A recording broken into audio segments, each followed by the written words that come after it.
नमस्कार, आप सभी का स्वागत है NIOS के इस एजुकेशनल वीडियो में। आज हम विषय करने वाले हैं राजनीतिक विज्ञान, पॉलिटिकल साइंस, उच्चतर माध्यमिक स्तर के लिए।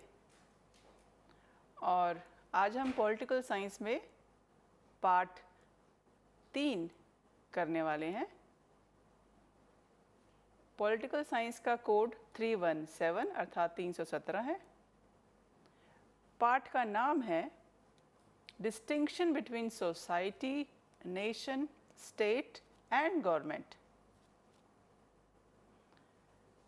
डिटेल में हम इस पाठ को समझते हैं। पार्ट 2 है ये वीडियो। पहले हम कठिन शब्दों को करेंगे, उसके बाद हम पाठ को समझेंगे। क्योंकि कठिन शब्द महत्वपूर्ण है, तो आइए शुरुआत करते हैं। यह शब्द कम्युनिटी। एक कम्युनिटी अर्थात समुदाय में जो लोग हैं उनमें कुछ समानताएं होती हैं, जैसे सांस्कृतिक समानताएं, जैसे बधिर समुदाय, सुनने बोलने वाले लोगों का समुदाय, नेत्रहीन लोगों का समुदाय, जो सरकारी जॉब में है उनका समुदाय। इस तरह उनमें आपस में कुछ समानताएं होंगी, उस समाज को कम्युनिटी कहा जाएगा।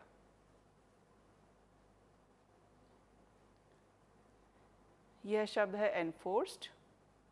इसको कानून के संदर्भ में लिया जाता है।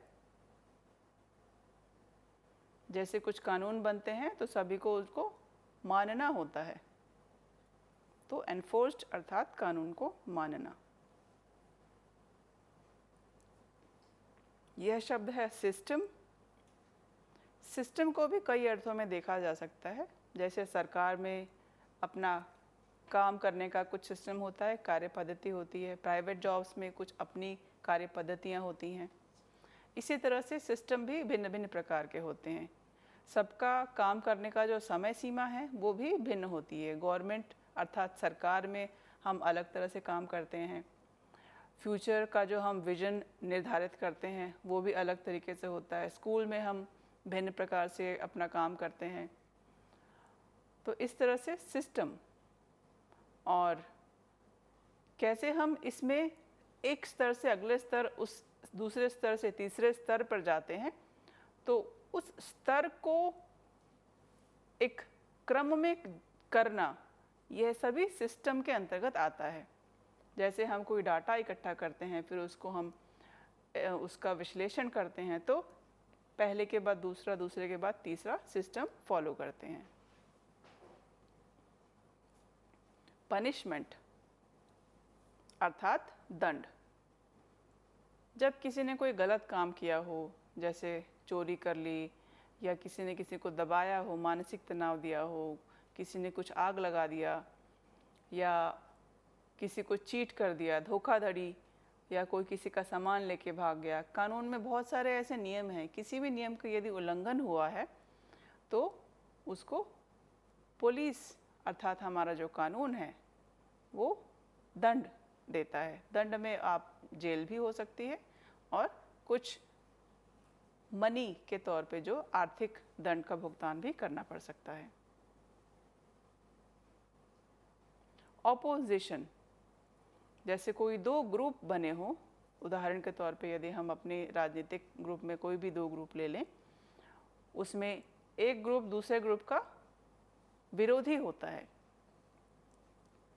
अब अगर हम उसको देखें दूसरे तरीके से, सरकार में भी अलग अलग काम करने का सिस्टम है। तो सरकारी जो कार्य व्यवस्था है, प्राइवेट लोग या प्राइवेट जॉब्स वाले उसके अपोज में यदि कुछ कहें तो वो अपोजिशन कहलाएगा। यह शब्द है स्पिरिचुअल। जो शब्द आपकी आत्मा से संबंध रखे, जैसे हम आत्मिक शांति की बात करते हैं। यदि किसी ने कोई गलती कर दी तो अपने आप को शांत करने के लिए, जो भी अपने मन को शांत करने के लिए हम इन चीज़ों का प्रयोग करते हैं। तो आध्यात्मिक, स्पिरिचुअल अर्थात आध्यात्मिक। स्क्रीन पर जो आपको पहला शब्द दिख रहा है इंटरनल, उसके बाद दूसरा शब्द है एक्सटर्नल। तो आइए पहले इंटरनल शब्द को समझते हैं। उदाहरण के तौर पे जैसे हमारा बॉडी का जो इंटरनल स्ट्रक्चर है, जैसे फूड पाइप हो गया, जो भी डाइजेस्टिव सिस्टम, जो पाचन तंत्र के सिस्टम आप देख नहीं सकते हैं, तो वो सब इंटरनल ऑर्गन्स कहलाएंगे, अर्थात आंतरिक जो है भाग। और बाहर से आप मेरा चेहरा देख पा रहे हैं, नाक देख पा रहे हैं, शरीर जो भी मैं आपको हाथों से बता रही हूँ, तो ये आप एक्सटर्नल रूप से देख पा रहे हैं। अब इसे दूसरी तरह से समझें, मान लीजिए मेरा सर दर्द हो रहा है, तो मुझे कुछ नज़र नहीं आ रहा या किसी को नज़र नहीं आ रहा कि सर के अंदर क्या है जिसकी वजह से दर्द हो रहा है। तो बाहर से तो हमें सब ठीक ठाक लगता है, तो वो इंटरनल और एक्सटर्नल, एक्सटर्नल अर्थात बाहरी रूप, इस तरह से इसको समझा जाएगा। रिबेलियन अर्थात विद्रोह करना। जब हम किसी बात को नहीं मान रहे हैं और हम उसको मानने के लिए बिल्कुल ही तैयार नहीं हैं, और जब हमें वो काम करने को कहा जाता है तो हम विद्रोह करते हैं। यह शब्द हेट्रोजीनियस और होमोजीनियस, यहाँ पे आपको दो शब्द नजर आएंगे। सबसे ऊपर लिखा है हेट्रोजीनियस, और हेट्रोजीनियस को समझें। हेट्रोजीनियस अर्थात जो भिन्न हो। उदाहरण के तौर पे आप एक गिलास ले लीजिए पानी का, जिसमें आप आर पार देख सकते हैं, और उसमें आपने कुछ मिट्टी डाली और थोड़ा पानी डाल दिया। कुछ समय बाद आप दोनों को समझ सकते हैं कि मिट्टी एक तरफ है और पानी एक तरफ है। तो हेट्रोजीनियस में दो चीज़ें मिक्स हैं। और जो नीचे शब्द लिखा है होमोजीनियस, अर्थात वो आपस में बिल्कुल इस तरह से मिल गया है कि आप उसको अलग नहीं कर पा रहे हैं। जैसे चीनी और पानी को अगर आपने मिलाया तो आप उसको बिल्कुल चीनी उसमें ढूंढ नहीं पाएंगे, पानी और चीनी इस तरह से मिल जाएगी। अब हेट्रोजीनियस को यदि देखें, जैसे अगर हम उसको रंग के आधार पे देखें कि जो गोरे लोग हैं या जो काले लोग हैं वो, या और अधिक वर्णों के लोग साथ में यदि हों तो उसे हेट्रोजीनियस कहा जाएगा, और होमोजीनियस में एक समान लोग। यह शब्द है साइकोलॉजिकल। ये मन के विज्ञान से संबंधित है। जैसे कोई भी व्यक्ति यदि किसी बात का निर्णय लेता है तो सबके जो मन हैं वो बिल्कुल अलग अलग हैं। वो मन से किस तरह कोई बात को प्रकट करता है या किसी की मदद करता है, उसके चेहरे पे क्या हाव भाव आते हैं, या किस तरह से अपने आप को वो आपके सामने प्रस्तुत कर रहा है, ये सभी चीज़ें हमारे मन के अंदर होती हैं। इन्हीं को मनोवैज्ञानिक, साइकोलॉजिकल कहा जाएगा। कंडेम मतलब निंदा करना। जैसे यदि किसी का मानसिक स्तर थोड़ा कम है तो सब लोग उसको बार बार कुछ कहें कि भाई तुम अच्छे नहीं हो काम में, या कोई किसी को बोले कि भाई तुम इस प्रकार नहीं हो, नीची जाति के हो, तो किसी की निंदा करना ताकि वो नेगेटिव, नकारात्मक रूप में जब होता है उसको कंडेम कहा जाता है। नेशनैलिटी अर्थात राष्ट्रीयता। इसको हम इस तरह से ले सकते हैं, जैसे हम देखें किसी देश के लोग थोड़े ज़्यादा गोरे होते हैं, किसी देश के लोग थोड़े ज़्यादा काले होते हैं, या किसी का थोड़ा गेहुआ रंग होता है। हर देश में, नेशन अर्थात राष्ट्र में, व्यक्ति का एक प्रकार होता है या उसका एक अपना कल्चर होता है, कल्चरल स्टाइल होता है। जैसे आपने भिन्न भिन्न देशों के लोगों में कुछ समानताएं ज़रूर देखी होंगी, जो सांस्कृतिक समानताएं होती हैं। उनका खाना पीना अलग होता है, कपड़ों का पहनावा अलग होता है, उनके जो फेस्टिवल्स हैं, जो त्योहार हैं वो अलग होते हैं, भाषाएं अलग होती हैं, अर्थात एक देश की ये सब चीज़ें समान हैं, तो उन्हीं संदर्भ में नेशनैलिटी शब्द है।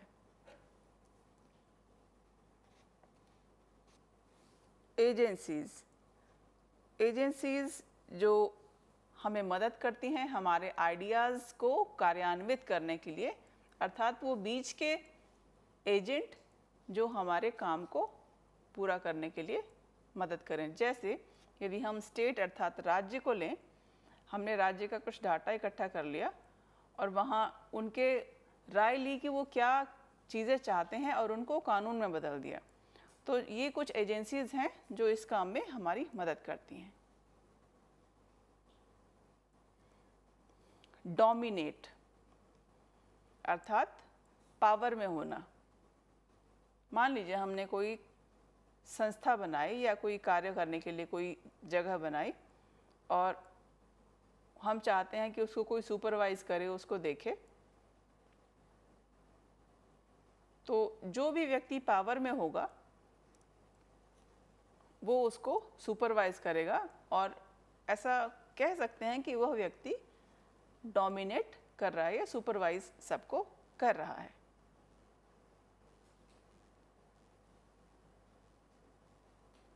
बॉयकॉट अर्थात उसको ना मानना।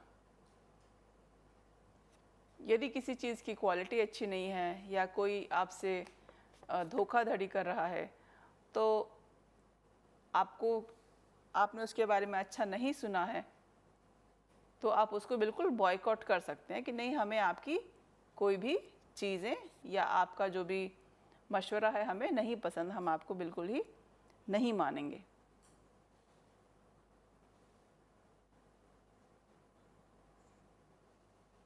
इम्प्लीमेंटेड, इम्प्लीमेंट का अर्थ है लागू करना। यदि आपके पास कोई आइडिया आता है, उदाहरण के तौर पे कुछ भी कोई प्रोजेक्ट है, कोई बिल्डिंग का काम है, तो पहले आपके मन में आइडिया आया, फिर आपने उसको प्लान किया और उसके बाद उसको कार्यान्वित किया, तो इम्प्लीमेंट अर्थात उसको लागू करना।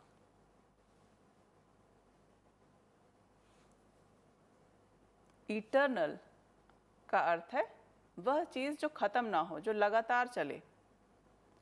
जैसे